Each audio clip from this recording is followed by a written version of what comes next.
जय हिंद friends. Welcome to my channel education centre 21। आज हम इस वीडियो में क्लास 10 साइंस चैप्टर 1 रासायनिक अभिक्रियाएं एवं समीकरण को पूरा का पूरा कवर करने वाले हैं। इस वीडियो में हम एकदम शुरू से लेकर अंत तक रासायनिक अभिक्रिया एवं समीकरण के बारे में चर्चा करेंगे। यह वीडियो वन शॉट होने वाला है। एक ही वीडियो में हम पूरे चैप्टर को कवर करेंगे और बहुत ही आसान भाषा में समझेंगे। ये छोटा चैप्टर है और आसान चैप्टर है, इसलिए और पहला चैप्टर भी है, इसलिए हम इस वीडियो को चलिए शुरू करने वाले हैं। तो ऐसा है कि अब हम क्रमशः 2-3 4 दिन के अंतर पर प्रत्येक चैप्टर का वन शॉट लेकर आने वाले हैं। तो सबसे पहले हम रासायनिक अभिक्रिया एवं समीकरण को शुरू करते हैं। रासायनिक अभिक्रिया एवं समीकरण ये हमारे चैप्टर का नाम है। आखिर रासायनिक अभिक्रियाएं होती क्या हैं? रासायनिक अभिक्रियाएं होती क्या हैं? ये क्या होती है रासायनिक अभिक्रिया, कैसे होती है? तो चलिए देखते हैं। यहाँ पर होगा रासायनिक परिवर्तन के जगह पर होगा रासायनिक अभिक्रियाएं। तो इसकी पहली हेडिंग है रासायनिक अभिक्रिया। तो जब कोई रासायनिक परिवर्तन होता है तो हम उसे रासायनिक अभिक्रिया कहते हैं। जहाँ भी कोई रासायनिक रूप से परिवर्तन होगा तो हम उसे रासायनिक अभिक्रिया बोल देंगे। जैसे कि हमारे शरीर में भोजन का पाचन और लोहे का जंग लगना। हमारे शरीर में भोजन का पाचन और लोहे का जंग लगना, ये रासायनिक अभिक्रिया के उदाहरण हैं। ये रासायनिक परिवर्तन के भी उदाहरण है, क्योंकि जहाँ पर रासायनिक परिवर्तन होगा वहीं पर रासायनिक अभिक्रिया होगी। तो रासायनिक अभिक्रिया को हम कैसे पहचानते हैं, इसे हम थोड़ा सा आगे बात करते हैं। उससे पहले हम जान लेते हैं पहले चैप्टर का फ्लो, यानी रासायनिक अभिक्रियाएं। तो हम जान लिए रासायनिक अभिक्रिया क्या होती है कि जब कोई रासायनिक परिवर्तन होता है तो हम उसे रासायनिक अभिक्रिया कहते हैं। चलिए एवं समीकरण करके दिया वो, इसका क्या मतलब? इसका ये मतलब है रासायनिक समीकरण रासायनिक अभिक्रिया को संकेतों के माध्यम से रासायनिक समीकरण द्वारा व्यक्त किया जाता है। यानी अगर हम रासायनिक जो अभिक्रिया हुई है उसे हम संकेतों के माध्यम में लिख दें, संकेतों के द्वारा लिख दें, तो वो रासायनिक समीकरण कहलाता है। एक उदाहरण के द्वारा समझते हैं कि हमने क्या कहा। हमने यही कहा है कि अगर कोई रासायनिक अभिक्रिया हो रही है और हम उसे संकेत के रूप में लिख देंगे तो हम उसे ही रासायनिक समीकरण बोलेंगे। उदाहरण के तौर पर जैसे मैग्नीशियम धातु का दहन करने पर मैग्नीशियम ऑक्साइड का उत्पादन होना ही एक रासायनिक अभिक्रिया है, और हम इसे जब संकेत के रूप में लिखते हैं तो ये रासायनिक समीकरण। मैग्नीशियम को Mg से हम प्रदर्शित करते हैं। तो यहाँ पर हम देख सकते हैं कि Mg प्लस, अब यहाँ पर देखिए दहन करने पर, दहन क्यों? दहन करने का मतलब जलाने पर। तो जलाने पर वैसे हमारे पास कोई आग का फार्मूला नहीं होता है, लेकिन एक गैस होती है, उसका नाम होता है ऑक्सीजन, जो कि जलाने में सहायता करती है, जो खुद नहीं जलती लेकिन जलने में सहायक होती है। तो इसलिए हम यहाँ पर ऑक्सीजन लेंगे, और आगे से आपको कहीं कहीं पर भी दहन मिल जाए तो आपको ऑक्सीजन ही समझना पड़ेगा, ऑक्सीजन ही लेना पड़ेगा। तो देखिए तब Mg plus O2, Mg plus O2 मिलकर MgO, जिसका नाम है मैग्नीशियम ऑक्साइड, बनता है। तो ये देखिए ये पूरी लाइन लिखी हुई कि मैग्नीशियम धातु का दहन करने पर मैग्नीशियम ऑक्साइड का उत्पादन होना। ये इतनी बड़ी लाइन को हमने इतने छोटे में लिख दिया, Mg प्लस O2 MgO। तो ये बताइए आसान हुआ कि नहीं हुआ? आसान हुआ कि नहीं? हमारा पेज बचा कि नहीं? हमारी जगह बची कि नहीं? तो इसलिए रासायनिक समीकरण बहुत ही उपयोगी है, नहीं तो हम कितनी बड़ी बड़ी लाइन लिखेंगे। ठीक है, तो चलिए अब हम आगे बढ़ते हैं कि अगर कोई रासायनिक अभिक्रिया हो रही है, कहीं पर हो रही, तो कैसे पता चलेगा भाई? हमें कैसे पता चलेगा? हमें तो कुछ भी नहीं पता, नहीं पता है, और हम बताने वाले हैं कि रासायनिक अभिक्रिया को कैसे पहचाना जा सकता है। तो किसी भी रासायनिक अभिक्रिया को कुछ परिवर्तनों के आधार पर पहचाना जा सकता है, जिनमें से मुख्य यहाँ पर दी हुई हैं। नंबर 1 है अवस्था में परिवर्तन। यदि किसी की अवस्था में परिवर्तन हो रहा है तो आप लोग समझ जाइए कि यहाँ पर रासायनिक अभिक्रिया हो रही है। अवस्था में परिवर्तन का क्या मतलब, जैसे कि कोई ठोस अवस्था में है और हम उसे द्रव और वो द्रव अवस्था में बदल रही है या वो गैस अवस्था में बदल रही है, तो हम यहाँ पर कहेंगे कि यहाँ पर रासायनिक अभिक्रिया हो रही है। तो एक पहचानने का ये कारण हो गया कि अगर अवस्था में परिवर्तन हो रहा है तो हम कह सकते हैं कि यहाँ पर रासायनिक अभिक्रिया हो रही है। और दूसरा है रंग में परिवर्तन। यदि किसी चीज़ का रंग बदल रहा है तो हम कह सकते हैं कि यहाँ पर रासायनिक अभिक्रिया हो रही है। अभी हम आगे उदाहरण सभी चीज़ों का उदाहरण लेंगे। फिर गैस का उत्सर्जन। यदि कहीं से गैस निकल रही है तो हम कह सकते हैं कि यहाँ पर रासायनिक अभिक्रिया हो रही है। और या तो ताप में परिवर्तन हो रहा है तो हम उसे भी कह सकते हैं कि यहाँ पर रासायनिक अभिक्रिया हो रही है। अवस्था में परिवर्तन का क्या मतलब कि जैसे कि मान लीजिए कि कोई पदार्थ है और जब हम उसे अधिक तापमान जब हम उसे बहुत अधिक ताप देते हैं तो वो अगर वो ठोस है तो वो अधिक ताप देने पर वो द्रव में बदल जाता है, तो हम इसे रासायनिक अभिक्रिया बोल देंगे। या तो रंग में परिवर्तन, जैसे कि मान लीजिए आम आम कच्चा आम हरा होता है, फिर जब फिर वो कुछ दिनों के बाद वो पीला हो जाता है तो हम यहाँ पर देखते हैं कि उसका रंग बदल गया, यानी यहाँ पर भी रासायनिक अभिक्रिया हुई है।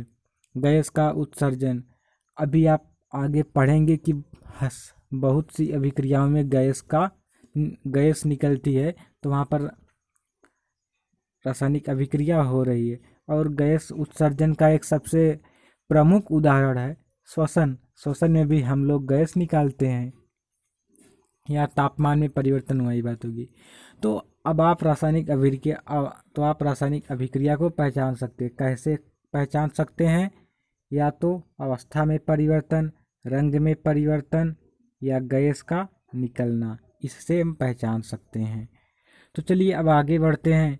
अब देखिए कि हम कैसे पता चलेगा। अब देखिए यहाँ पर लिखा हुआ है Mg + O2 + 2 MgO, लेकिन हम यहाँ पर जान नहीं पा रहे हैं कि ये Mg गैस है कि धातु है।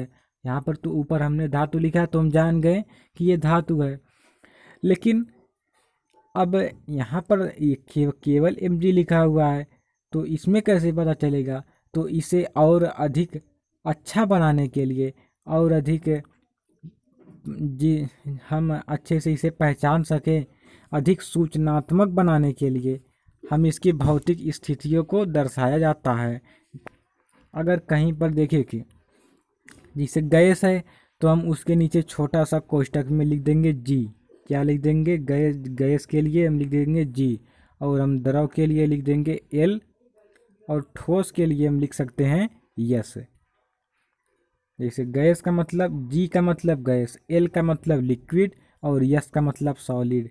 मेरे कहने का ये मतलब है कि अगर कोई ठोस है तो हम उसे यस छोटा सा लिख देंगे, जैसे कि अभी हम आगे बताने वाले हैं। और लिक्विड है यानी द्रव है तो एल से। तथा जलीय विलयन के लिए ए क्यू से हम प्रदर्शित करते हैं। चलिए अब आगे बढ़ते हैं। हमारा अगला टॉपिक है संतुलित रासायनिक समीकरण। भाई ये संतुलित रासायनिक समीकरण क्या है?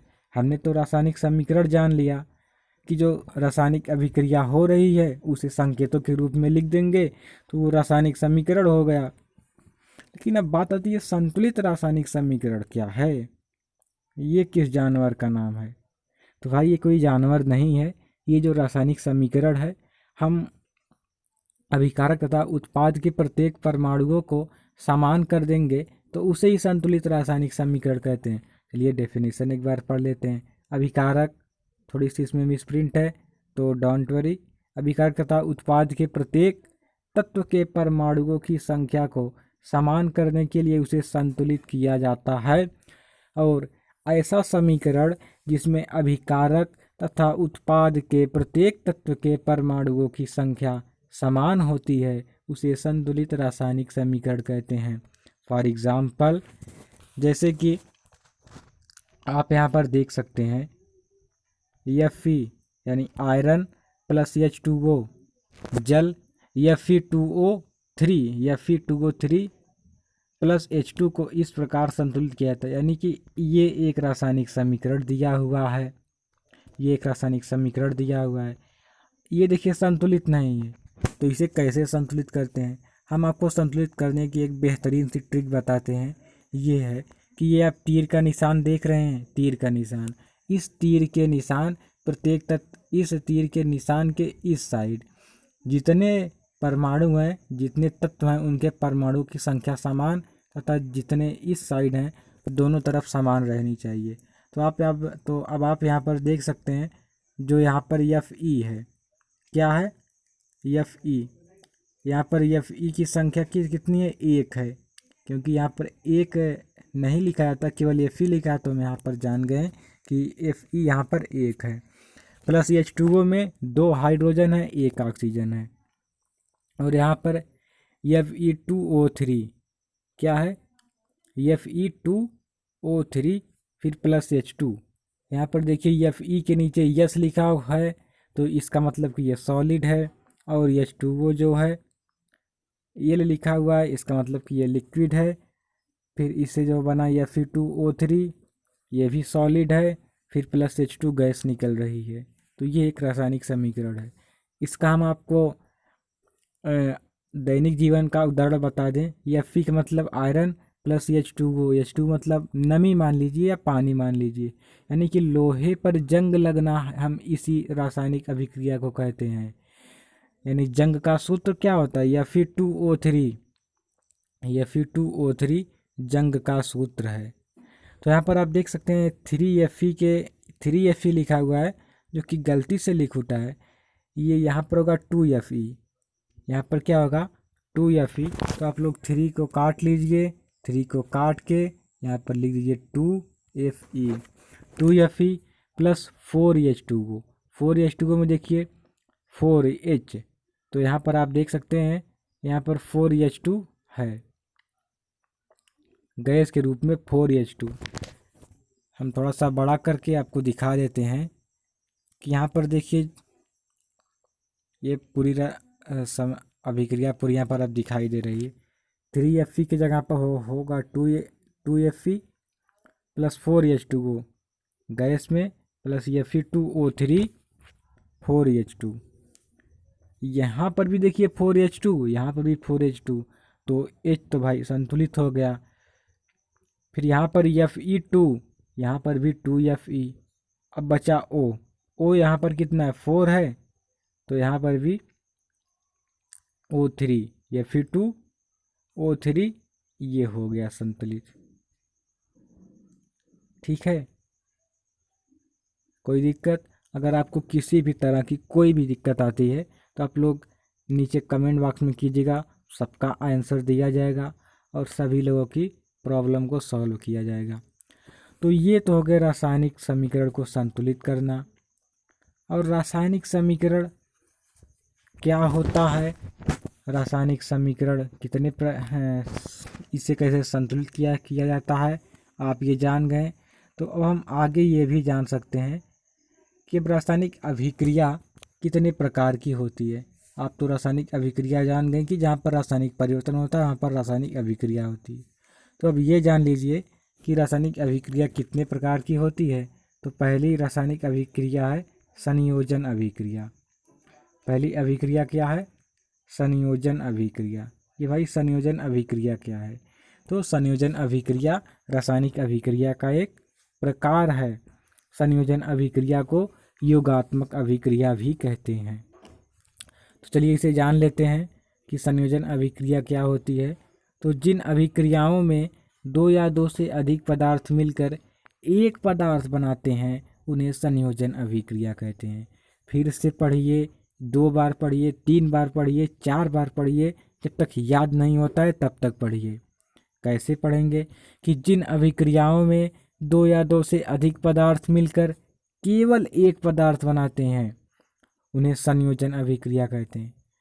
यानी आपको केवल मोटा मोटा इतना समझना है कि ये जो तीर का निशान है, इस तीर के निशान के इस साइड 2 या 2 से अधिक पदार्थ होने चाहिए और इस तीर के इस साइड केवल एक पदार्थ रहना चाहिए, तो हम उसे संयोजन अभिक्रिया या योगात्मक अभिक्रिया कहेंगे। जैसे उदाहरण हम 3-4 उदाहरण लेकर आए हैं जो कि अपनी एनसीईआरटी के हैं। तो उदाहरण में CaO, इसे कहते हैं कैल्शियम ऑक्साइड, और इस कैल्शियम ऑक्साइड को हम बिना बुझा हुआ चूना कहते हैं। चूना पत्थर नहीं कहते, लेकिन बिना बुझा हुआ चूना कहते हैं। तो कैल्शियम ऑक्साइड है, ये बिना बुझा हुआ चूना है। जब हम इसकी अभिक्रिया जल से कराते हैं प्लस H2O, जल का सूत्र है H2O, तो बनता है कैल्शियम हाइड्रोक्साइड CaOH का होल ट्वाइस। यहाँ पर ट्वाइस मतलब 2, जो कि मिट गया है किसी गलती की वजह से टाइपिंग में। यहाँ पर देखिए 2 छोटा सा लिखा हुआ है, ध्यान दीजिएगा। तो CaOH का होल ट्वाइस। तो जब कैल्शियम ऑक्साइड की क्रिया H2O के साथ कराते हैं तो बनता है कैल्शियम हाइड्रोक्साइड। कैल्शियम हाइड्रोक्साइड का सूत्र होता है CaOH का होल ट्वाइस, और इसे हम कहते हैं बुझा हुआ चूना। इसे हम कहते हैं बुझा हुआ चूना।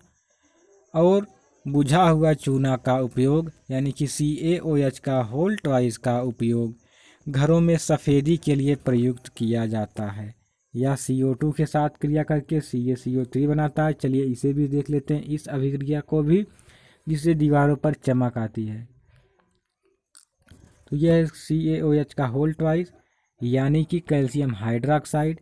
इसकी क्रिया कार्बन डाइऑक्साइड के साथ कराते हैं। ये देखिए हम दूसरा एग्जाम्पल देख रहे हैं संयोजन अभिक्रिया की, यानी योगात्मक अभिक्रिया की। एक बार फिर से रिवाइज कर लेते हैं कि संयोजन अभिक्रिया क्या, योगात्मक अभिक्रिया क्या है।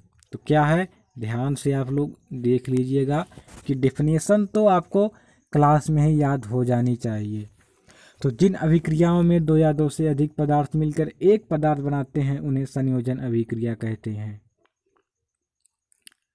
फिर CaCO3 बनता है, इसका नाम है कैल्शियम कार्बोनेट, इसे हम कहते हैं चूना पत्थर यानी खड़िया, प्लस H2O भी बनता है लिक्विड फॉर्म में। और हमारा अगला रिएक्शन है, अगला उदाहरण है कि कोयले का दहन। कोयला का सूत्र क्या होता है, कोयला वही कार्बन होता है। तो ये कार्बन दहन, देखिए फिर आपको दहन मिला तो आपको यहाँ पर क्या लाना होगा, O2 दैट मीन्स ऑक्सीजन। तो C प्लस O2 मिलके CO2 बनता है। कि यहाँ पर तीर का निशान नहीं है तो आप लोग यहाँ पर समझ सकते हैं, हम यहाँ पर बना देते हैं तीर का निशान, ठीक है।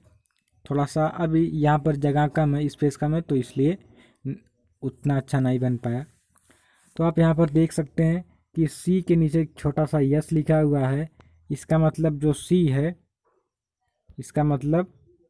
C है वो ठोस है, यानी कार्बन तो ठोस ही होता है, और जो O2 है वो गैस है, और जो CO2 बन रही वो भी गैस है। तो जल का बनना 2H2 प्लस O2 बराबर 2H2O, यही बनता है जल। जल का सूत्र है 2H2O। चलिए हमारा रासायनिक अभिक्रिया का अगला प्रकार है ऊष्माक्षेपी या ऊष्मा उन्मोची अभिक्रियाएं। देखिए आप लोगों की किताब में यानी हमारी एनसीईआरटी में ऊष्माक्षेपी दिया हुआ है, तो ऐसा नहीं है कि इसका नाम केवल ऊष्माक्षेपी है, इसका दूसरा नाम ऊष्मा उन्मोची अभिक्रिया भी है। तो भाई ये ऊष्माक्षेपी अभिक्रिया होती क्या है, क्या होती है ऊष्माक्षेपी अभिक्रिया, तो बता दे रहे हैं भैया कि ऊष्माक्षेपी अभिक्रिया वे अभिक्रियाएं जिनमें अभिक्रिया के दौरान ऊष्मा मुक्त होती है। यानी कि मान लीजिए कोई अभिक्रिया हो रही है और जब उसमें से ऊष्मा निकलती है तो हम इसे ऊष्माक्षेपी अभिक्रिया कहते हैं। जैसे कि CH4 जिसका नाम है मेथेन, जिसका क्या नाम है मेथेन, प्लस 2O2 फिर क्या इससे रिलीज होता है CO2 प्लस 2H2O प्लस ऊष्मा को हम कहते हैं हीट, और हीट को हम दर्शाते हैं H से। तो CH4 प्लस 2O2 इससे बनता है CO2 प्लस 2H2O और प्लस ऊष्मा प्लस हीट, यानी इससे हमें ऊष्मा निकल रही है। श्वसन भी ऊष्माक्षेपी अभिक्रिया है, इसे हम ऊष्मा उन्मोची अभिक्रिया भी कहते हैं। और इसका एक उदाहरण है कि जो साग सब्जियों का विघटन होकर कंपोस्ट में बदलना भी एक ऊष्माक्षेपी अभिक्रिया का उदाहरण है। तो चलिए अब आगे बढ़ते हैं। हमारी अगली अभिक्रिया है विघटन अभिक्रिया। अगली अभिक्रिया क्या है? विघटन अभिक्रिया। आप लोग विघटन का नाम सुन के डर मत जाना, ये वियोजन का ही एक नाम है। वियोजन को हम लोग विघटन अभिक्रिया भी कहते हैं।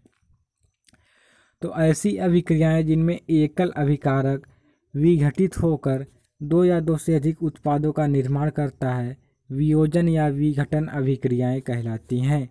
विघटन अभिक्रियाएं 3 प्रकार की होती हैं। अभी हम लोगों ने ऊपर पढ़ा कि दो या दो से अधिक पदार्थ मिलकर एकल उत्पाद का निर्माण करते हैं, तो वो योगात्मक या संयोजन अभिक्रिया होती है। यहाँ पर आप देख रहे हैं कि एकल अभिकारक विघटित होकर यानी टूटकर दो या दो से अधिक उत्पादों का निर्माण करता है, तो ये विघटन अभिक्रिया है, यानी वियोजन अभिक्रिया। तो इससे आपको कुछ न कुछ अंदाज़ा लग गया होगा, नहीं लग गया होगा तो हम बता देते हैं कि ये जो विघटन अभिक्रिया है, ये जो वियोजन अभिक्रिया है, ये संयोजन अभिक्रिया की उल्टी होती है, अर्थात ये योगात्मक अभिक्रिया की उल्टी होती है। तो चलिए इसके 3 प्रकार कौन कौन से हैं देख लेते हैं। सबसे पहला प्रकार है ऊष्मीय वियोजन, यानी ऊष्मा के द्वारा की गई वियोजन अभिक्रिया ऊष्मीय वियोजन कहलाती है। जैसे कि 2FeSO4 है, FeSO4 को हम लोग फेरस सल्फेट कहते हैं, या हरा रंग का होता है। जब हम इसे गर्म करते हैं तब ये फेरिक ऑक्साइड बन जाता है और SO2 गैस भी निकालता है और SO3 गैस भी निकालता है, यानी इससे 2 गैसें निकलती हैं। Fe2O3 बनता है और सल्फर डाइऑक्साइड और सल्फर ट्राइऑक्साइड भी बनाता है। SO2 जब 2 बार रहेगा तो उसे डाइऑक्साइड, O3 है यहाँ पर 3 बार तो इसे ट्राइऑक्साइड पढ़ते हैं। तो ये फेरस सल्फेट हरा रंग का होता है, जब हम इसे गर्म करते हैं तो ये हल्का भूरा रंग का हो जाता है। तो आप यहाँ पर देख सकते हैं कि इसे ऊष्मा देने पर यह अपने अवयव में विभक्त हो गया, टूट गया, तो हम इसे ऊष्मीय वियोजन या इसे ऊष्मीय विघटन अभिक्रिया भी कहते हैं। तो चलिए हमारा ऊष्मीय वियोजन या हमारी विघटन अभिक्रिया का अगला प्रकार है। चलिए पहले हम इसमें 1-2 एग्जाम्पल और देख लेते हैं। ये CaCO3 कैल्शियम कार्बोनेट को जब गर्म करते हैं तो ये कैल्शियम ऑक्साइड और कार्बन डाइऑक्साइड में बदल जाता है। और दूसरा है लेड नाइट्रेट PbNO3। फिर देखिए छोटा सा यहाँ पर 2 लिखा हुआ है, इसे हम ट्वाइस पढ़ते हैं, यानी PbNO3 का होल ट्वाइस को जब हम गर्म करेंगे, यानी लेड नाइट्रेट को हम जब गर्म करते हैं तो ये PbO lead oxide plus 4NO2 में बदल जाता है, प्लस O2 भी बनाता है। चलिए विद्युतीय वियोजन देखते हैं, यानी ये विद्युतीय वियोजन क्या है। तो चलिए वियोजन में ऊर्जा विद्युत के रूप में प्रदान की जाती है, यानी जहाँ पर विद्युत के रूप में वियोजन होता है, विद्युत के द्वारा वियोजन होता है, विद्युत के माध्यम से वियोजन होता है, विद्युत के द्वारा वियोजन होता है। याद कर लीजिए विद्युतीय वियोजन क्या है, कि जहाँ पर विद्युत के द्वारा वियोजन होता है वहाँ पर विद्युतीय वियोजन होता है। तो जैसे कि मान लीजिए H2O है, H2O में जब हम विद्युत धारा प्रवाहित करते हैं तो ये 2H2 प्लस O2 में बदल जाता है। यह अभिक्रिया विद्युतीय वियोजन कहलाती है। और अगला वियोजन का प्रकार है प्रकाशीय वियोजन। जब वियोजन के लिए प्रकाश के रूप में ऊर्जा प्रदान की जाती है तो उसे प्रकाशीय वियोजन कहते हैं। जैसे कि 2AgCl सिल्वर क्लोराइड को जब सूर्य के प्रकाश के साथ अभिक्रिया कराते हैं तो ये 2Ag यानी भूरे रंग का हो जाता है, प्लस Cl2 गैस निकालता है, यानी Cl2 गैस निकल जाती है और प्लस 2Ag बचा रह जाता है जो कि भूरे रंग का होता है। सबसे पहले सफ़ेद रंग का होता है। तो इसके बाद हम नीचे लिखा पाते हैं कि सिल्वर ब्रोमाइड भी इसी प्रकार की अभिक्रिया करता है। 2AgBr सूर्य का प्रकाश, 2Ag + Br2। आप यहाँ पर देख सकते हैं कि ये सारी अभिक्रियाएं लिखी हुई हैं। तो ऐसा क्यों होता है कि भाई सिल्वर ब्रोमाइड भी यही अभिक्रिया देता है? तो ये आप ये 5वें चैप्टर में मैं आपको पढ़ाऊँगा, 5वें जो हमारा 1 शॉट आएगा उसमें, कि ये एक ही वर्ग के तत्व हैं, इसलिए ये इस सेम प्रकार की अभिक्रिया देता है। तो आप यहाँ पर देख सकते हैं हमने 3 अभिक्रियाएं पढ़ ली, संयोजन अभिक्रिया, वियोजन अभिक्रिया और ऊष्माक्षेपी। अब हम आगे पढ़ते हैं ऊष्माशोषी अभिक्रिया। ऊष्माशोषी को पढ़ने से पहले हम देख सकते हैं कि ऊपर लिखित यानी ये वाला और ये वाला दोनों अभिक्रियाओं का उपयोग श्वेत श्याम फोटोग्राफी में किया जाता है। फोटोग्राफी में इन दोनों अभिक्रियाओं का उपयोग किया जाता है। वैसे तो फोटोग्राफर को नहीं पता होगा यहाँ पर कैसी अभिक्रिया हो रही, लेकिन उसको ये पता है कि हमें इसका उपयोग यहीं पर करना है। हमारी अगली अभिक्रिया है ऊष्माशोषी अभिक्रिया। तो ये अभिक्रिया एकदम ऊष्माक्षेपी के विपरीत होती है। उसमें ऊष्मा की यानी कि ऊष्माक्षेपी अभिक्रिया में ऊष्मा निर्मुक्त होती थी, ऊष्मा निकलती थी और इसमें ऊष्मा की ज़रूरत पड़ेगी। तो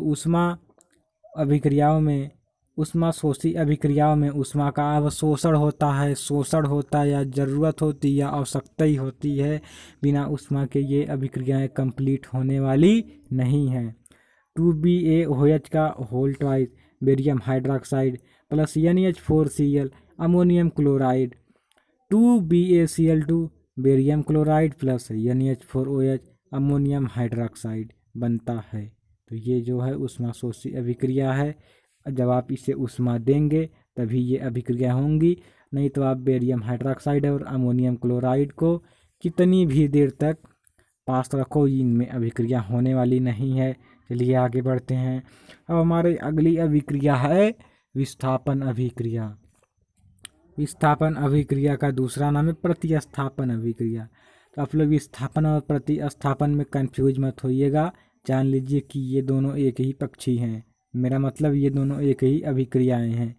तो ऐसी अभिक्रियाएं जिनमें एक तत्व दूसरे तत्व को उसके जलीय विलयन से विस्थापित करता है, विस्थापन अभिक्रियाएं कहलाती हैं। ऐसी अभिक्रियाएं जिनमें एक तत्व दूसरे तत्व को उसके जलीय विलयन से विस्थापित करता है, विस्थापन अभिक्रियाएं कहलाती हैं। या ऐसी अभिक्रियाएं जिनमें एक तत्व दूसरे तत्व को उसके जलीय विलयन से प्रतिस्थापित करता है, तो वे अभिक्रियाएं प्रतिस्थापन अभिक्रियाएं कहलाती हैं। फॉर एग्जाम्पल जैसे कि Fe यानी आयरन प्लस CuSO4 यानी कॉपर सल्फेट, फिर ये बदल जाता है फेरम सल्फेट में और प्लस Cu सॉलिड रह जाता है। तो ये जो है विस्थापन अभिक्रिया है। आप यहाँ पर देख सकते हैं कि ये CuSO4 है। CuSO4 की जगह CuSO4 में Cu के जगह पे Fe आ गया और ये Cu को धक्का मार के उसके विलयन से बाहर निकाल दिया। आप यहाँ पर देख सकते हैं। अगर नहीं देख सकते हैं तो हम थोड़ा सा बड़ा कर दे रहे हैं। यहाँ पर देखिए A क्यों लिखा हुआ है, जो कि पूरा क्लियर नहीं है, और यहाँ पर यस लिखा हुआ है। तो ये देखिए CuSO4 है। CuSO4 में Cu को हटाकर यहाँ पर क्या आ गया है, Fe आ गया है। तो उसने इसे विस्थापित कर दिया, तो ये विस्थापन अभिक्रिया हो गई। तो चलिए हमने इसका प्रयोग भी किया, इसलिए यहाँ पर हम लिख चुके हैं कि लोहे की कीलों का रंग भूरा हो जाता है।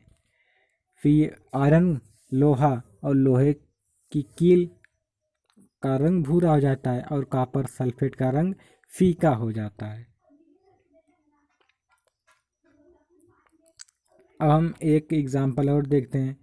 जैसे कि ये कॉपर सल्फेट है। कॉपर सल्फेट को सब लोग पीड़ देते हैं, सब लोग उसके विलयन से विस्थापित करते हैं। यहाँ पर देखिए जिंक आया, जिंक ने भी कॉपर को हटाकर जिंक सल्फेट बना लिया, Zn आ गया। CuSO4 में Cu के स्थान पर Zn आ गया और प्लस Cu को बाहर धक्का मार के निकाल दिया। फिर उसके बाद देखिए लेड आया, CuCl2 यानी कॉपर क्लोराइड के विलयन से लेड क्लोराइड बना लिया, प्लस Cu को बाहर निकाल दिया। तो ये बेचारा Cu दुर्बल है, जब आप चैप्टर 4 में सक्रियता से श्रेणी पढ़ेंगे तो आप इस अभिक्रिया को और ही आसानी से समझ पाएंगे। क्योंकि क्यों भाई जेडीएन भगा रहा है, क्यों लेड भगा रहा है, क्यों आयरन भगा रहा है उसके विलयन से कॉपर सल्फेट के, तो ये आप लोग चैप्टर 4 में सक्रियता श्रेणी में पढ़ने वाले हैं और उसका 1 शॉट कुछ ही दिनों में 2-3 दिनों में आने वाला है। और यहाँ पर देखिए कारण भी लिखा हुआ है। क्या कारण लिखा हुआ है कि जिंक और सीसा का मतलब लेड धातु कॉपर की अपेक्षा अधिक अभिक्रियाशील हैं। ये कॉपर धातु को उसके यौगिक से विघटित कर देते हैं, निष्कासित कर देते हैं। इसका कारण यही है कि जिंक और जो सीसा है यानी जो लेड है उससे, और जो आयरन है, यहाँ पर आयरन नहीं लिखा हुआ, आयरन को भी जान लीजिए, वो कॉपर की अपेक्षा अधिक अभिक्रियाशील हैं, तो इसीलिए भाई उसे भगा दे रहा है। अब हमारी अगली अभिक्रिया है द्विविस्थापन अभिक्रियाएं। द्विविस्थापन अभिक्रियाएं क्या है? ऐसी अभिक्रियाएं जिनमें दो भिन्न यौगिक क्रिया करके दो नए यौगिक बनाते हैं द्विविस्थापन अभिक्रियाएं कहलाती हैं। जैसे कि Na2SO4, इसका नाम है sodium sulphate, barium chloride BaCl2, ये बनाता है BaSO4 प्लस 2NaCl। हमने वैसे पढ़ दिया, आपको समझ में नहीं है तो चलिए हम आपको समझाते हैं। अब आप यहाँ पर देख सकते हैं कि ये क्या लिखा हुआ है Na2SO4। इस Na2SO4 में SO4 को हटाकर यहाँ पर क्या आ गया? Cl आ गया, NaCl यहाँ पर हो गया, और यहाँ पर BaCl2 के जगह पर आप देख सकते हैं कि Cl2 को हटाकर यहाँ पर SO4 आ गया। यानी कि उसके वाले में वो चला जा रहा है और उसके वाले में वो चला जा रहा है। Na2SO4 में SO4 के स्थान पर कौन आ गया? SO4 के स्थान पर Cl आ गया Na के साथ, और यही SO4 जो है BaCl2 के स्थान पर चला गया तो ये BaSO4 बना रहा है। तो ये जो BaSO4 होता है ये एक अवक्षेप बनता है, ये ठोस पदार्थ हो सफ़ेद रंग का, तो इसलिए हम इसे अवक्षेपण अभिक्रिया भी कह सकते हैं। लेकिन फ़िलहाल अभी के लिए हम इसे द्विविस्थापन मानेंगे। और हम ये भी कह सकते हैं यहाँ पर आयनों का आदान प्रदान होगा, क्योंकि Na2SO4 ने SO4 को दिया और Cl2 को लिया, और या तो हम कहें कि BaCl2 ने Cl2 को दिया और SO4 को लिया। तो ये हो गई भाई द्विविस्थापन अभिक्रियाएं। यहाँ पर लिखा भी हुआ है कि उपरोक्त अभिक्रिया के परिणाम स्वरूप एक सफ़ेद रंग का अवक्षेप बनता है। यही बेरियम सल्फेट जो है यही सफ़ेद रंग का अवक्षेप है। अब हम अगली अभिक्रिया देखते हैं, अवक्षेपण अभिक्रिया। ये अवक्षेपण अभिक्रिया क्या है? तो जिस अभिक्रिया में अवक्षेप का निर्माण होता है उसे अवक्षेपण अभिक्रिया कहते हैं। तो आप अवक्षेपण अभिक्रिया का एग्जाम्पल ये ऊपर वाला भी लिख सकते हैं। और ये लेड नाइट्रेट की क्रिया पोटेशियम आयोडाइड के साथ कराते हैं तो लेड आयोडाइड बनता है, और प्लस 2KNO3 यानी पोटेशियम नाइट्रेट बनता है। तो अब हमारी अगली अभिक्रिया आती है उपचयन। उपचयन क्या है भाई? उपचयन का एक और नाम बता देते हैं, ऑक्सीकरण। उपचयन को हम लोग ऑक्सीकरण भी कहते हैं। तो ऐसी अभिक्रिया जब उस अभिक्रिया में ऑक्सीजन की वृद्धि हो या हाइड्रोजन की कमी हो तो उसे हम उपचयन कहते हैं। यानी आप लोग केवल इतना मान के चलिए कि अगर कोई अभिक्रिया हो रही है, चाहे उसमें ऑक्सीजन बढ़ जाए चाहे उसमें से हाइड्रोजन निकल जाए, तो हम उसे उपचयन बोल देंगे। और एकदम इसी के विपरीत है अपचयन। अपचयन में हाइड्रोजन का वृद्धि और ऑक्सीजन का ह्रास होता है। तो आप लोग एक ही जानिए, एक ही याद कीजिए, जब मैं 10th में पढ़ता था तो यही सिलेबस था, और जब मैं उपचयन और अपचयन को पढ़ता था तो मैंने केवल उपचयन को ही याद किया था।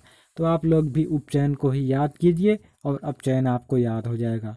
तो उपचयन की डेफिनेशन मैं एक बार फिर से बताता हूँ कि जब अभिक्रिया के दौरान किसी पदार्थ में ऑक्सीजन की वृद्धि या हाइड्रोजन का ह्रास होता है तो उसे उपचयन अभिक्रिया कहते हैं। फॉर एग्जाम्पल जैसे कि 2Cu प्लस O2।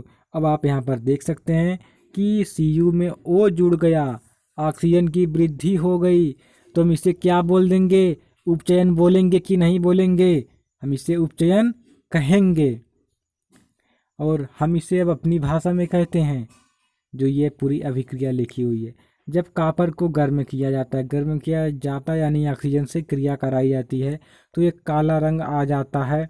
जब इस CuO को हाइड्रोजन गैस से गुजारी जाती है तो यह दोबारा भूरे रंग का हो जाता है। फिलहाल के लिए आप यहीं तक ही पढ़िए और उसके बाद हम आगे बढ़ते हैं। तो सबसे पहले आप इतना ही जानिए कि जब कॉपर को गर्म किया जाता है तो एक काला रंग आ जाता है। अब आप यहाँ पर देख सकते हैं, अब आप यहाँ पर देख सकते हैं, क्या देख सकते हैं कि CuO प्लस H2, उष्मा Cu प्लस H2O। अब आप यहाँ पर देख सकते हैं कि O से CuO से ऑक्सीजन निकला, CuO से O निकला, CuO से ऑक्सीजन निकला। कॉपर ऑक्साइड से ऑक्सीजन निकला कि नहीं निकला? कॉपर ऑक्साइड से ऑक्सीजन निकल के केवल कॉपर बचा और वो O और H2 के साथ क्रिया करके H2O बना लिया। तो ये कौन सी हो जाएगी? तो ये अपचयन हो जाएगी, क्योंकि यहाँ पर क्या हो रहा है? क्योंकि यहाँ पर ऑक्सीजन की कमी हो रही है, ऑक्सीजन का ह्रास हो रहा है। तो अब अगली अभिक्रिया है अपचयन। अपचयन तो ऐसी अभिक्रिया जिनमें ऑक्सीजन का ह्रास तथा हाइड्रोजन की वृद्धि होती है। तो ये अभिक्रिया का उदाहरण देखिए यही है। इसमें देखिए ऑक्सीजन का ह्रास हो रहा है कि नहीं? ह्रास हो रहा है, लेकिन इसमें ऑक्सीजन का ह्रास हुआ। तो अब एक एग्जाम्पल हाइड्रोजन की वृद्धि वाला भी देख लेते हैं, ठीक है। तो जब उपचयन और अपचयन अभिक्रियाएं साथ साथ होती हैं, जब उपचयन और अपचयन अभिक्रियाएं एक ही अभिक्रिया में होने लगती हैं, एक ही साथ होती हैं, तो हम उसे बोल देते हैं रेडॉक्स अभिक्रिया। रेडॉक्स अभिक्रिया, इसे हिंदी में कहते हैं अपचय उपचय अभिक्रिया, लेकिन रेडॉक्स नाम से ही ये ज़्यादा फेमस है। तो आप लोग रेडॉक्स ही जानिए, हिंदी में जानने की कोशिश मत कीजिए। ये जान लीजिए कि जहाँ पर उपचयन और अपचयन साथ साथ होती हैं, हम उसे रेडॉक्स अभिक्रिया कहते हैं।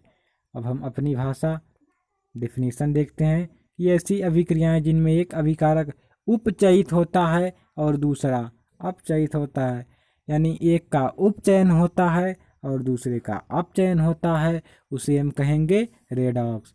अब आप यहाँ पर देखिए कि ये है CuO, ये है CuO।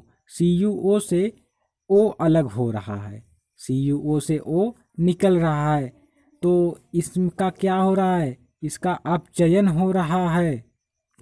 और H2 से H2O हो रहा है, यानी H2 से H2O हो रहा है, यानी हाइड्रोजन में योग हो रहा है, तो इसका उपचयन हो रहा है। तो ये हो गई रेडॉक्स अभिक्रिया। इसके दो एग्जाम्पल और हैं, ZnO plus C, ZnCO, Zn plus CO। फिर इसके बाद MnO2 magnesium dioxide plus 4HCl plus 4HCl hydrogen chloride, MnCl2 plus 2H2O plus Cl2। अब जब आप उच्च कक्षाओं में पढ़ेंगे तो ये कक्षा 12 में ये है MnO2 वाली हम आपको अभिक्रिया बता दें, शायद कोई नहीं बताता, लेकिन फिर भी हम बता दे रहे हैं। ये डेकान विधि द्वारा क्लोरीन गैस बनाने की विधि है। फिलहाल के लिए आप इतना ही जानिए कि ये डेकान विधि द्वारा क्लोरीन बनाने की विधि है। आपको इतना सब जानने की ज़रूरत नहीं है, आपको यहाँ पर रेडॉक्स अभिक्रिया पढ़ने की ज़रूरत है। लेकिन फिर भी जान लीजिए कि MnO2 manganese dioxide plus 4HCl की क्रिया होती है तो मैग्नीज क्लोराइड बनता है और जल बनता है और क्लोरीन गैस निष्कासित होती है। अब हमारे इस चैप्टर के दो सबसे महत्वपूर्ण इम्पॉर्टेंट चाहे जो कह लीजिए टॉपिक आ गए हैं, जो कि एग्ज़ाम में पूछने का चांस बहुत ही ज़्यादा रहता है। संक्षारण। संक्षारण क्या है भाई? संक्षारण आप लोग देखे होंगे, नहीं देखे हैं? नहीं देखे हैं, आप लोगों ने पक्का इसे देखा है। संक्षारण क्या है? जब किसी धातु की सतह पर वायु, जल या किसी और पदार्थ की धुंधली परत चढ़ जाती है तो उसे संक्षारण कहते हैं। संक्षारण का सबसे प्रसिद्ध उदाहरण है लोहे पर जंग लगना। लोहे पर जंग लगने को भी हम लोग संक्षारण कह सकते हैं। चांदी पर काली परत चढ़ना भी संक्षारण का उदाहरण है। तो संक्षारण की परिभाषा मैं एक बार फिर से बताता हूँ कि जब किसी धातु की सतह पर जल, वायु और किसी अन्य पदार्थ की धुंधली परत चढ़ जाती है तो उसे हम संक्षारण कहते हैं। उसे हम संक्षारण कहते हैं। इसके दो एग्जाम्पल हैं, लोहे पर जंग लगना या चांदी पर काली परत चढ़ना। ये यूपी बोर्ड ने पूछा है कि लोहे पर जंग लगना किसका उदाहरण है। बहुविकल्पी में एक बार पूछा था और अब तो 20-20 बहुविकल्पी प्रश्न है। तो अब तो इसने ज़रूर पूछ सकता है कि लोहे पर जंग लगना किसका उदाहरण है। तो आप लोग डायरेक्ट इसका मारिएगा संक्षारण और 1 नंबर ले लीजिएगा। 1 नंबर जाने ना पाए। इसके बाद है विकृत गंधिता। विकृत गंधिता क्या भाई, बहुत नया नया शब्द सुनने को मिल रहा है।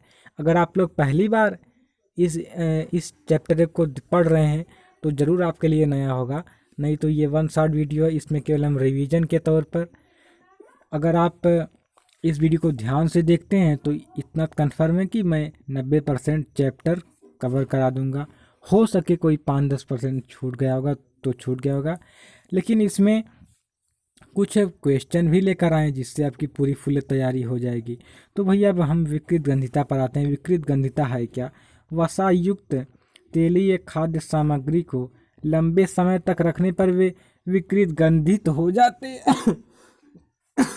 सॉरी भाई। वसायुक्त यानी तेल युक्त तथा तेलीय खाद्य सामग्री को लंबे समय तक रखने पर वे विकृत गंधित हो जाते हैं। यह प्रक्रिया, यह क्रिया, यह अभिक्रिया विकृत गंधिता कहलाती है। विकृत गंधिता से उस खाद्य सामग्री का स्वाद व गंध बदल जाता है। जैसे कि आप लोग गर्मियों में देखे होंगे, आप लोगों का खाना सुबह सुबह बनता होगा, वैसे ज़्यादातर लोगों के पास फ्रिज नहीं होती है, तो ये विकृत गंधिता वही लोग समझ पाएंगे जिसके पास फ्रिज नहीं है। तो इससे फ्रिज ज़्यादातर लोगों के पास नहीं होती। हम बताते हैं कि आप लोग गर्मियों में देखे होंगे कि आप लोगों का खाना सुबह सुबह बन गया, मान लीजिए 8 बजे बन गया, और आप शाम होते होते 3 बजे तक आपका खाना जो है खाने लायक नहीं रह जाता है, आपका भोजन खाने लायक नहीं रह जाता है, यानी वो विकृत गंधित हो जाता है। यह प्रक्रिया विकृत गंधिता कहलाती है। तो भैया अब जब ये विकृत गंधिता हो रही है तो हम इसे बचें कैसे? तो खाद्य सामग्री को विकृत गंधिता से बचाने के लिए उसमें प्रतिऑक्सी कारक मिलाए जाते हैं। जैसे कि मान लीजिए चिप्स, आप लोगों ने कभी सोचा है जो चिप्स वगैरह रहते हैं उनमें हवा क्यों भरी रहती है? क्यों भरी रहती है हवा? क्यों कंपनी वाले को हवा भरने की ज़रूरत है? इसलिए कि उसमें प्रतिऑक्सी कारक गैसें रहती हैं जो कि खाद्य पदार्थ को, यानी उसमें जो चिप्स वगैरह भरी हुई है उसे लंबे समय तक वो बचा कर रख सकें। इसके बाद अब प्रश्नावली शुरू होती है। कुछ इस चैप्टर से महत्वपूर्ण प्रश्न हम देख लेते हैं। अति लघु उत्तरीय प्रश्न, यहाँ पर हमने 6, 7, 8 प्रश्नों को लिया है। इसके बाद नीचे यहाँ पर कुछ अभिक्रियाएं हैं, इस अभिक्रिया को संतुलित करना है और इसका प्रकार बताना है। तो चलिए पहले अति लघु उत्तरीय प्रश्नों पर आते हैं। 1-1 नंबर में ये पूछे जा सकते हैं। 6 हैं। अगर इस चैप्टर से 5 अंक नंबर का पूछा जाएगा तो इस 5 नंबर में से 1 नंबर तो आपको इसी में से मिल जाएगा। गर्मियों में दूध को कमरे के तापमान पर अधिक समय तक रखने पर क्या होता है? तो ये तो विकृत गंधिता का ही उदाहरण है, यानी ये विकृत गंधिता के कारण ही उसका स्वाद खराब हो जाता है। उसमें जीवाणु उत्पन्न हो जाते हैं जो कि दूध को खराब कर देते हैं। यही तो हमने अभी अभी विकृत गंधिता में पढ़ा है। और इसके बाद है, जब मैग्नीशियम का वायु में दहन किया जाता है तो मैग्नीशियम ऑक्साइड बनता है अभिक्रिया को समीकरण के द्वारा दर्शाइए। तो इस प्रश्न का आंसर हमने सबसे पहले आपको दिया था, पहले ही पृष्ठ पर, यहाँ पर आप देख लीजिए, यही है इसका आंसर। देख लिया, Mg+O2 MgO। हालांकि ये संतुलित नहीं है, ये तब कैसे संतुलित होगा? तो यहाँ पर आप 2 लिख दीजिए, 2 Mg हो गया, और ये O2 2 है ही, MgO के आगे भी हम 2 लगा देंगे तो ये संतुलित रासायनिक समीकरण हो जाएगा। अब इसके बाद अगला प्रश्न क्या है, पहले प्रश्न खुले तो सही। तीसरा प्रश्न है कि एक पदार्थ रासायनिक अभिक्रिया के द्वारा अनेक छोटे छोटे उत्पाद उत्पन्न करता है, या किस प्रकार की अभिक्रिया है? हम लोगों ने पहले ही पेज पर ये पढ़ा था कि ऐसी अभिक्रिया जो छोटे छोटे उत्पाद उत्पन्न करता है वह कौन सी अभिक्रिया? वो योगात्मक अभिक्रिया, वो योगात्मक अभिक्रिया नहीं होती है। योगात्मक अभिक्रिया, अनेक छोटे छोटे उत्पाद तो टूट कर बनते हैं, जो कि वियोजन या विघटन अभिक्रिया होती है। क्या आप लोग भूल रहे थे? नहीं भूले तो ठीक है। चलिए अब आगे हैं। अगला प्रश्न क्या है? कॉपर के बर्तनों को वायु में खुला छोड़ने पर वे अपनी चमक खो देते हैं, क्यों होता है? तो ये तो संक्षारण के कारण होता है। कॉपर के बर्तनों को वायु में खुला छोड़ने पर वे संक्षारित होकर अपनी चमक खो देते हैं।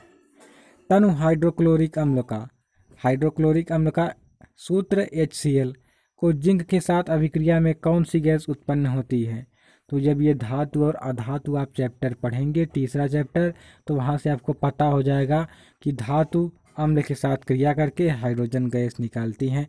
फिलहाल आप यहाँ पर भी जान लीजिए कि ये HCl plus Zn H2 gas निकल जाएगी।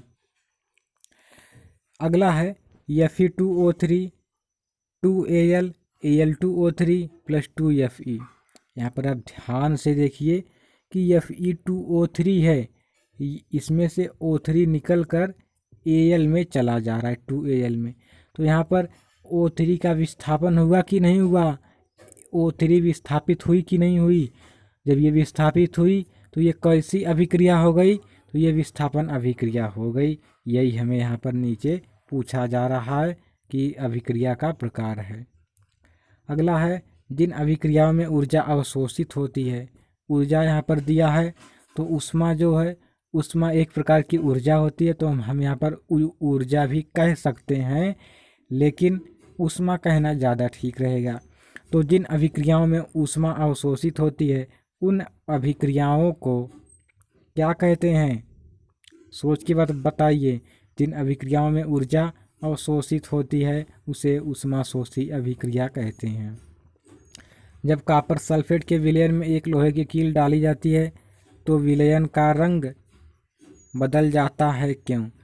तो वो यही तो है विस्थापन अभिक्रिया का उदाहरण। जब लोहे की कील कॉपर सल्फेट के विलयन से कॉपर को विस्थापित कर देती है, इसलिए उसका रंग बदल जाता है। इस अभिक्रिया को हम लोग ऊपर पढ़ चुके हैं विस्थापन अभिक्रिया में, आप लोग पीछे करके देख लीजिए। इसके बाद देखिए, ये एक एक नंबर में रासायनिक अभिक्रियाओं को संतुलित करने के लिए पूछा जाता है, और यहाँ पर हमें प्रकार भी बताना है। तो निम्न दी गई रासायनिक अभिक्रियाओं को संतुलित करें और प्रत्येक अभिक्रिया का प्रकार बताएं।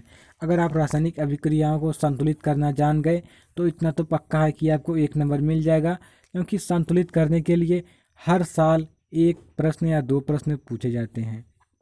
तो आप यहाँ पर देख सकते हैं KClO3 बदल रहा है KCl प्लस O2 में। यहाँ पर देखिए एक ही पदार्थ है जो कि 2 में टूट रहा है, तो ये कैसा हो जाएगा?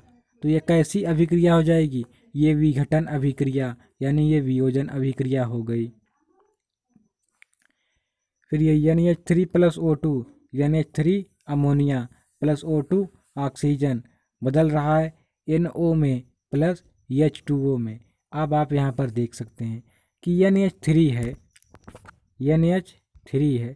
इस NH3 में H इसमें से निकल रहा है, एच निकल के यहाँ पर क्या आ रहा है, ओ आ रहा है। तो जब ओ आ रहा है तो इसने एच को हटाया तब ओ आया, तो ये अभिक्रिया विस्थापन भी होगी। और इसमें देखिए ऑक्सीजन का योग हो रहा है, NH3 में ओ आके जुड़ रहा है। तो ये कैसी अभिक्रिया होगी जिसमें ऑक्सीजन का योग होता है, तो ये उपचयन भी होगी। Na2O प्लस H2O NaOH, तो ये भी है सिंपल, क्या सिंपल, योगात्मक अभिक्रिया। फिर इसके बाद FeCl3 प्लस NaOH, FeOH का होल थराइज प्लस NaCl, नाम बता दें तो ferric chloride plus NaOH sodium hydroxide, FeOH का whole thrice ferrous hydroxide plus NaCl sodium chloride. Sodium chloride नमक होता है, साधारण नमक होता है। तो यहाँ पर आप देखिए, ध्यान से देखिए, FeCl3 में क्या है, FeCl3 में Cl3 को हटाकर क्या आ रहा है, OH आ रहा है। Cl3 को हटाकर OH आ रहा है, और NaOH में OH को हटाकर Cl आ रहा है। तो ये द्विविस्थापन अभिक्रिया हो गई।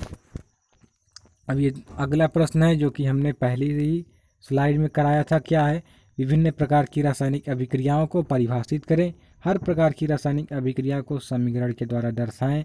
तो इस प्रकार से इस चैप्टर का रासायनिक अभिक्रिया एवं समीकरण का धमाकेदार अंत होता है।